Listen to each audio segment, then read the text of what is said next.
ओम नमः शिवाय। जय श्री राम। राधे राधे मित्रों, कैसे आप सभी लोग। आशा करता हूँ हमेशा की तरह आप लोग कुशल मंगल से होंगे, अच्छे से होंगे, स्वस्थ होंगे, दूसरों की सहायता कर रहे होंगे और अपने परिवारजनों मित्रों के साथ खुशी खुशी जीवन व्यतीत कर रहे होंगे। ऐसी दुआएं मनोकामना मैं भगवान से आप लोगों के लिए हमेशा से करता हूँ।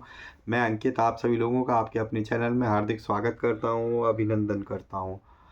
तो दोस्तों, आज आपके सामने फिर से प्रस्तुत हूँ। आज हम जिस पुस्तक के बारे में बात करेंगे वो हमारे स्वामी श्रद्धेय श्री स्वामी राम सुखदास जी की द्वारा लिखित लिखित प्रवचन है और उसमें इनका अंतिम प्रवचन भी दिया गया है। तो वही सारी पुस्तक है। तो ये पुस्तक है जो दोस्तों गीता प्रेस की गोरखपुर की तरफ से ही प्रकाशित होती है। एक संत की वसीयत, और बहुत ही फेमस बुक है दोस्तों, बट ये अब रेयरली ही मिलती है। तो Gita press book shop .in पे ये अचानक से अवेलेबल हुई थी, तो मैंने इसको परचेज़ कर लिया। इसका कोड है दोस्तों 1633। 1633 इसका कोड है। इतनी पतली सी पुस्तक है दोस्तों, आप लोग देख सकते हो। चलिए, मैं आज आपके बारे इस पुस्तक के बारे में हम लोग चर्चा करेंगे और इसके अंदर जो एक संत की वसीयत, जो स्वामी सुखदास जी का प्रवचन है, उनमें से कुछ प्रवचन आज एक प्रसंग हम लेंगे। उसके बाद जो बाकी के दो प्रवचन है, मेरे विचार और अंतिम प्रवचन, वो हम लोग नेक्स्ट वीडियो में देखेंगे। तो चलिए भगवान का ध्यान लगाकर इसे शुरू करते हैं। तो वक्रतुंड महाकाय सूर्यकोटि समप्रभ निर्विघ्नं कुरु मे देव सर्वकार्येषु सर्वदा। जय श्री गणपति बप्पा मोरया। तुमेव माता च पिता तुमेव बन्धुश्च सखा तुमेव विद्या द्रविणं तुमेव सर्वं मम देव देवो। जय श्री गणपति बप्पा मोरया। तो ये है दोस्तों श्री हरि एक संत की वसीयत। इसका कोड है 1633। गीता प्रेस गोरखपुर से आती है और ये श्रद्धेय स्वामी श्री राम सुखदास जी के प्रवचन पर आधारित है। तो यहाँ पे देखिए, गीता प्रेस गोरखपुर की निजी दुकानें, शाखाएं, उनके एड्रेस और उनके फ़ोन नंबर वगैरह दिए हुए हैं। और इतनी पतली सी पुस्तक है दोस्तों। और यहाँ पे अंदर देखते हैं, यहाँ पे भी अंदर वही लिखी हुई गणेश वंदना है, गीता प्रेस गोरखपुर। और यहाँ पे मूल्य की बात करें दोस्तों, तो ये इसका मूल्य दोस्तों मात्र 5 रुपये है। और ये संवत 2081 का 43वां मीन्स पुनर्मुद्रण है, जिसमें 10,000 प्रतियाँ छपी थी और अभी तक कुल मुद्रण इसके 7,98,000 हो चुके हैं। कुरियर और डाक खाने से मंगाना है तो आप गीता प्रेस .org या Gita press book shop .in की वेबसाइट पे मंगा सकते हैं। ये इनके सोशल मीडिया हैंडल्स हैं। प्रकाशक या मुद्रक का एड्रेस है, ईमेल आईडी, फ़ोन नंबर वगैरह दिया हुआ है। अब हम लोग यहाँ पे देखते हैं दोस्तों, इसमें अगर आप पृष्ठों की बात करें दोस्तों तो बहुत काफ़ी पतली सी पुस्तक है। तो इसमें मात्र 16 ही पृष्ठ दिए हैं दोस्तों। ओम श्री परमात्मने नमः। एक संत की वसीयत। श्री भगवान की असीम अहेतु की कृपा ही जीव को मानव शरीर मिलता है। इसका एकमात्र उद्देश्य केवल भगवत प्राप्ति ही है। परंतु मनुष्य इस शरीर को प्राप्त करने के बाद अपने मूल उद्देश्य को भूलकर शरीर के साथ दृढ़ता से तदाब में कर लेता है और इसके सुख को ही परम सुख मानने लगता है। शरीर को सुख और महत्ता देकर उसके साथ अपना संबंध मान लेने के कारण उसका शरीर से इतना मोह हो जाता है कि इसका नाम तक उसको प्रिय लगने लगता है। शरीर के सुखों में मान बढ़ाई का सुख सबसे सूक्ष्म होता है। इसकी प्राप्ति के लिए वह झूठ, कपट, बेईमानी आदि दुर्गुण दुराचार भी करने लग जाता है। शरीर के नाम में प्रियता होने से उसमें दूसरों से अपनी प्रशंसा, स्तुति की चाहना रहती है। वह यह चाहता है कि जीवन पर्यंत मेरे को मान बढ़ाई मिले और मरने के बाद मेरे नाम की कीर्ति हो। वह यह भूल जाता है कि केवल लौकिक व्यवहार के लिए शरीर का रखा हुआ नाम शरीर के नष्ट होने पर कोई अस्तित्व नहीं रखता। इस दृष्टि से शरीर की पूजा, मान, अनादर एवं नाम को बनाए रखने का भाव किसी महत्व का नहीं है, परंतु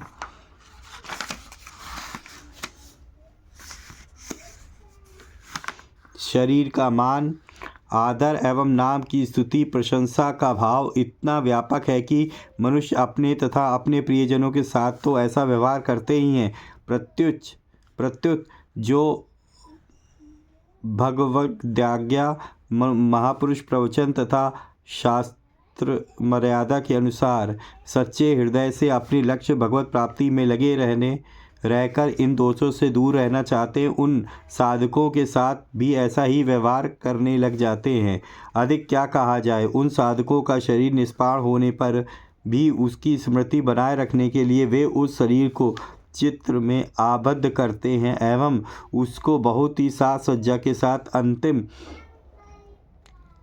संस्कार स्थल तक ले जाते हैं। विनाशी नाम को अविनाशी बनाने के प्रयास में वे उस संस्कार स्थूल पर छतरी, चबूतरा या मकान, स्मारक आदि बना लेते हैं। इसके सिवा उनके शरीर से संबंधित एक पक्षीय घटनाओं को बढ़ा चढ़ाकर उनको जीवनी, संस्मरण आदि के रूप में लिखते और प्रकाशित करवाते हैं। कहने को तो वे अपने आप को उन साधकों का श्रद्धालु कहते हैं, पर काम वही करते हैं जिसका वे साधक निषेध करते हैं।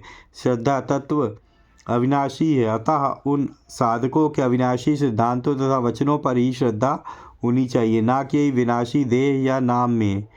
नाशवान शरीर तथा नाम में तो मोह होता है, श्रद्धा नहीं। परंतु जब मोह ही श्रद्धा का रूप धारण कर लेता है तभी ये अनर्थ होते हैं। अतः भगवान के शाश्वत दिव्य अलौकिक श्री विग्रह की पूजा तथा उनके अविनाशी नाम की स्मृति को छोड़कर इस नाशवान शरीरों तथा नामों के को महत्व देने से न केवल अपना शरीर ही निरर्थक होता है, प्रत्युत अपने साथ महान धोखा भी होता है।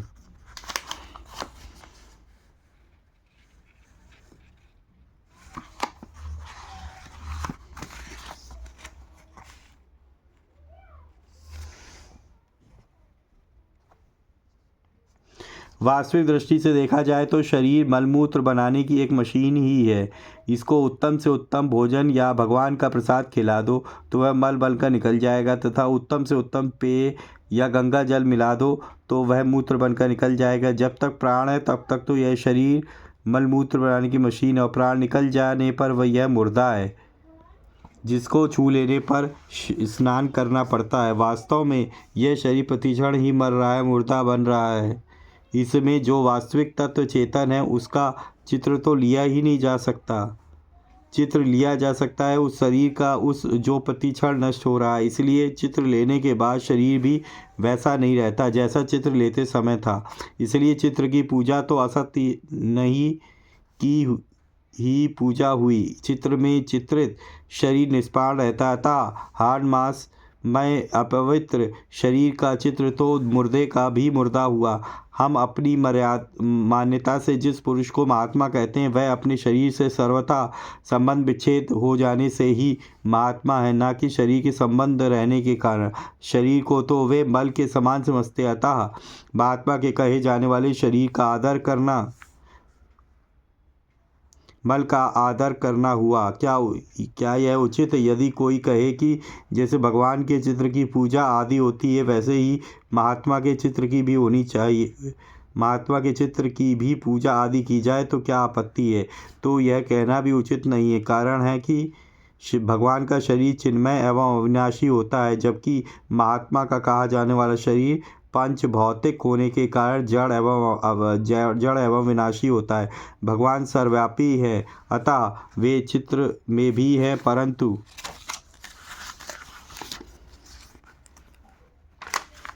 महात्मा की सर्वव्यापकता शरीर से अलग भगवान की सर्वव्यापकता के अंतर्गत ही होती है। एक भगवान के अंतर्गत समस्त महात्मा है, अतः भगवान की पूजा के अंतर्गत सभी महात्माओं की पूजा स्वतः हो जाती है। यदि महात्माओं के हाड़ मांस शरीर की तथा उनके चित्रों की पूजा होने लगे तो उसमें पुरुषोत्तम भगवान की ही पूजा में बाधा पहुँचेगी, जो महात्माओं के सिद्धांत से सर्वथा विपरीत है। महात्मा तो संसार में लोगों को भगवान की ओर लगाने के लिए आते हैं, ना कि अपनी ओर लगाने के लिए। जो लोगों को अपनी ओर अपने ध्यान पूजा आदि में लगाता है वह तो भगवत विरोधी होता है। वास्तव में महात्मा कभी शरीर में सीमित होता ही नहीं।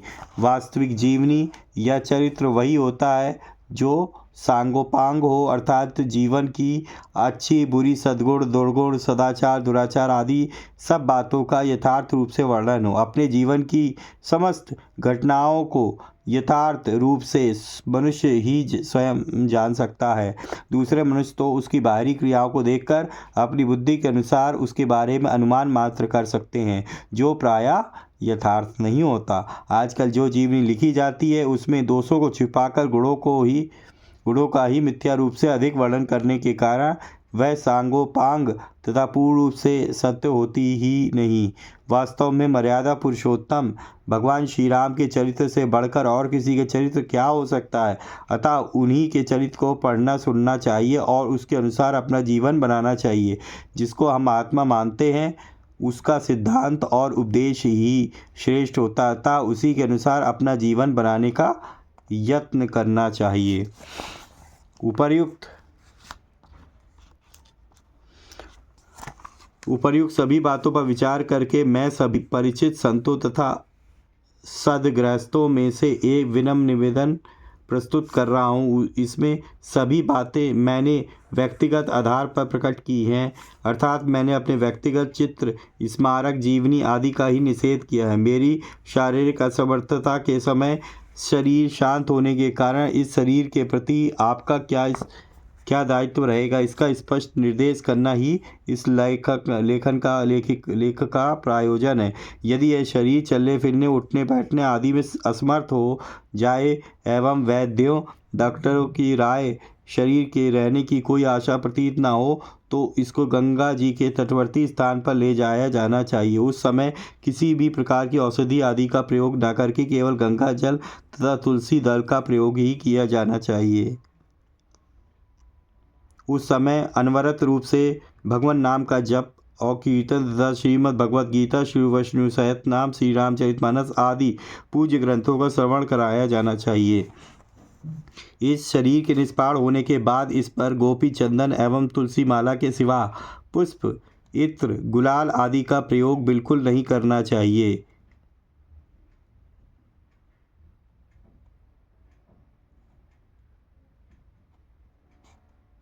निष्पाण शरीर को साधु परंपरा के अनुसार कपड़े की झोली में ले जाया जाना चाहिए, ना कि लकड़ी आदि से निर्मित बैकुंठी विमान आदि में। जिस प्रकार शरीर की जीवित अवस्था में मैं चरण स्पर्श, दंडवत प्रणाम, परिक्रमा, माल्यार्पण, अपने नाम की जय जयकार आदि का निषेध करता हूँ, उसी प्रकार इस शरीर के निष्प्राण होने के बाद भी शरीर चरण स्पर्श, दंडवत प्रणाम, परिक्रमा, माल्यार्पण आदि नाम की जयकार आदि का निषेध करना समझना चाहिए। इस शरीर की जीवित अवस्था के, मृत्यु अवस्था के तथा अंतिम संस्कार आदि के चित्र लेने को मैं सर्वथा निषेध मानता हूँ।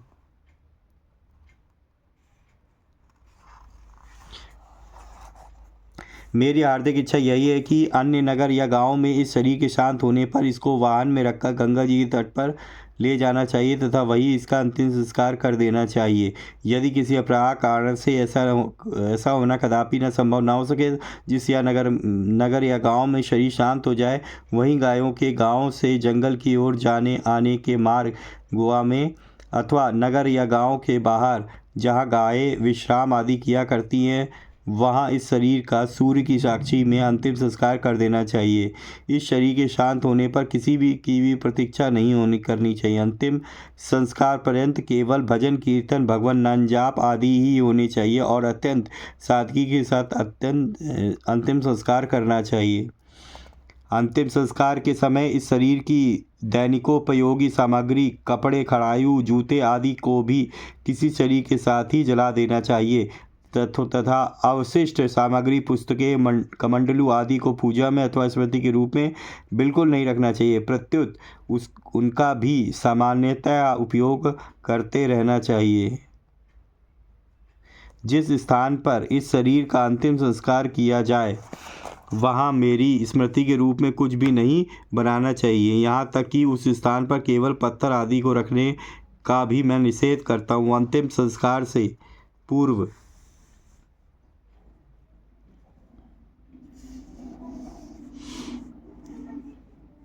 वह स्थल जैसे उपेक्षित रहा है, उस शरीर के अंतिम संस्कार के बाद भी वह स्थल वैसे ही उपेक्षित रहना चाहिए। अंतिम संस्कार के बाद अस्थि आदि संपूर्ण अवशिष्ट सामग्री को गंगा जल में प्रवाहित कर देनी चाहिए। मेरी स्मृति के रूप में कहीं भी गौशाला, पाठशाला, चिकित्सालय आदि सेवाएं संस्थाएं नहीं बनानी चाहिए। अपने जीवन काल में मैंने अपने लिए कभी कहीं किसी मकान आदि का निर्माण नहीं कराया और इसके लिए किसी को प्रेरणा भी नहीं की है। यदि कोई व्यक्ति कहीं भी किसी मकान आदि को मेरे द्वारा अथवा मेरी प्रेरणा से निर्मित बताए तो उसको सर्वथा मिथ्या समझना चाहिए। इस शरीर के शांत होने के बाद 17वीं मेला या महोत्सव आदि बिल्कुल नहीं करना चाहिए और उन दिनों में किसी प्रकार की कोई मिठाई आदि भी नहीं करनी चाहिए। साधु संत जिस प्रकार अब तक मेरे सामने भिक्षा लाते रहे उसी प्रकार लाते रहना चाहिए।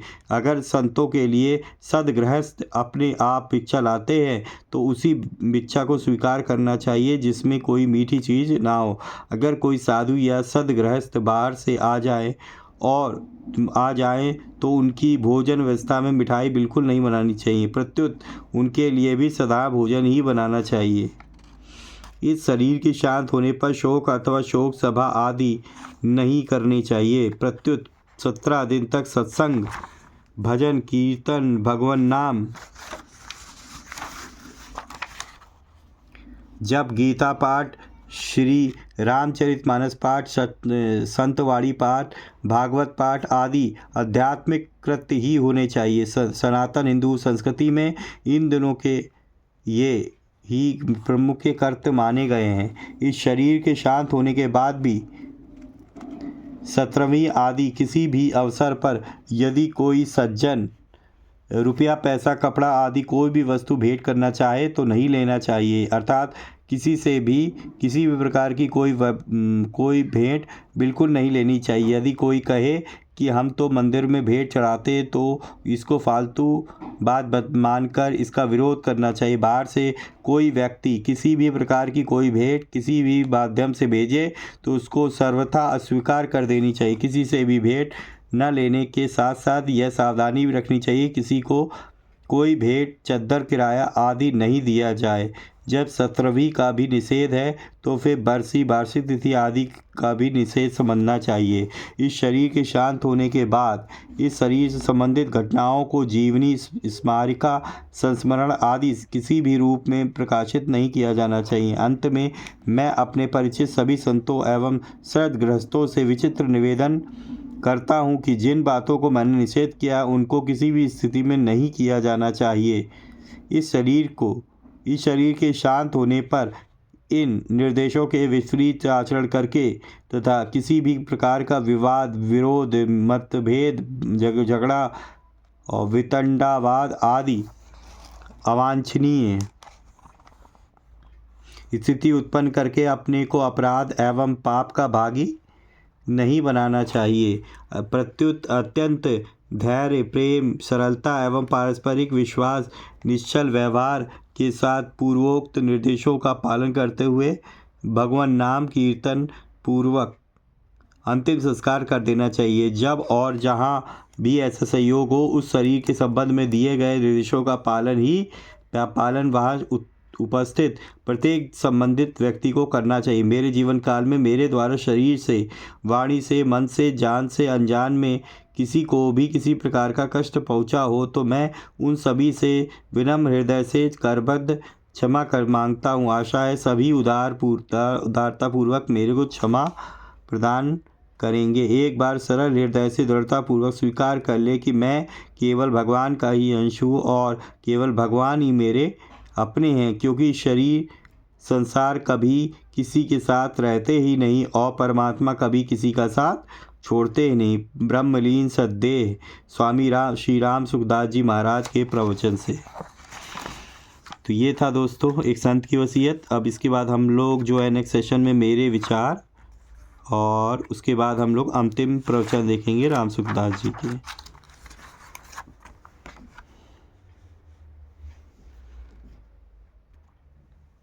तो ये थी दोस्तों आज की पुस्तक एक संत की वसीयत।